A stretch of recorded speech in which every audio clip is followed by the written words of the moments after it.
Bonjour, aujourd'hui je vais vous parler des différentes tâches qu'on peut faire avec des élèves ayant ou des jeunes ayant une déficience intellectuelle de profonde, moyenne, sévère et aussi avec, ça peut être des élèves qui ont aussi un trouble du spectre de l'autisme. Donc, nous, ce qu'on fait ici à l'école avec nos élèves, ça va être des tâches, surtout avec les élèves un petit peu plus faibles au niveau des habiletés, ça va être du mettre dedans, comme ça. Donc, ça travaille la motricité, ça travaille la concentration pour bien regarder où est-ce qu'on met, où est-ce qu'on met l'objet. Et aussi, ça travaille la motricité, un peu la force physique. Donc, voilà comme ça. On a aussi cette activité-là que j'avais préparée pour justement une élève qui a beaucoup de difficultés à lever le bras. Donc, elle doit juste mettre les anneaux comme ça. Et lorsqu'elle est assise, c'est vraiment un défi de lever pour aller mettre l'anneau. Voilà, donc celle-là. Ici, c'est aussi du mettre dedans. Et là, ça fait appel à une motricité un petit peu plus fine. Il y a une résistance parce que c'est des jetons qui sont mis avec velcro.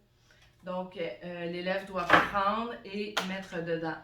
Et s'assurer de regarder bien pour qu'il n'en reste plus du tout à la fin. Donc, ça travaille différentes habiletés.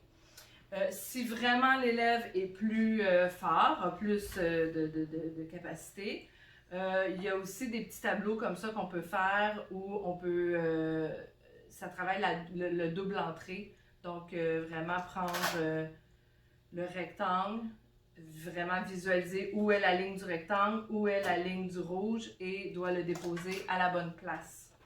Donc, ça peut être ça qu'on travaille avec un élève. On peut l'aider, on peut le faire avec lui, mais ça permet de faire une belle activité aussi.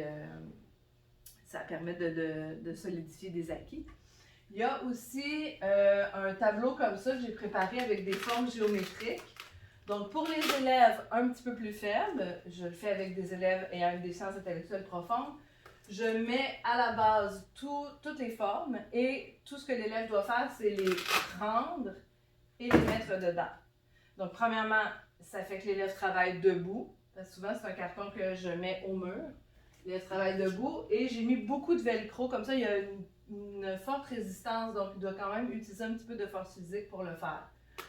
Avec des élèves un peu plus forts, moi, je prends toutes les formes dans mes mains, je donne à l'élève et lui doit le pairer. Donc ça peut être, évidemment, c'est plus difficile pour les élèves ayant une déficience intellectuelle profonde, mais il y a d'autres élèves avec déficience intellectuelle moyenne, sévère, qui sont quand même capables de faire ce pairage-là. Il y a aussi la même chose avec les couleurs.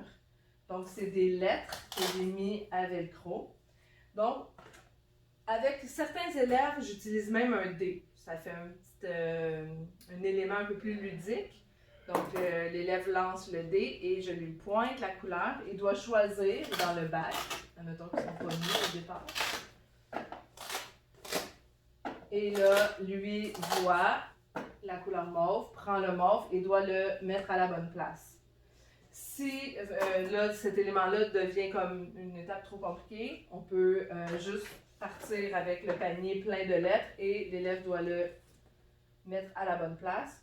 Ou encore là, si l'élève a une déficience intellectuelle profonde, on peut mettre d'emblée toutes les lettres et il a juste à les prendre et à les mettre dedans.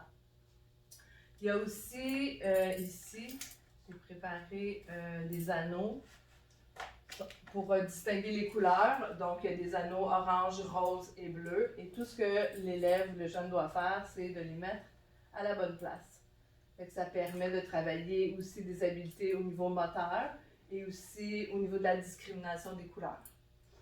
Donc, n'hésitez pas à bâtir du matériel à la maison pour vos élèves. Souvent, ce que ça vous prend le plus, c'est velcro et des cartons. Juste avec ça, vous pouvez vraiment accomplir beaucoup de petites activités pour occuper vos élèves et les garder stimulés à la maison. Merci.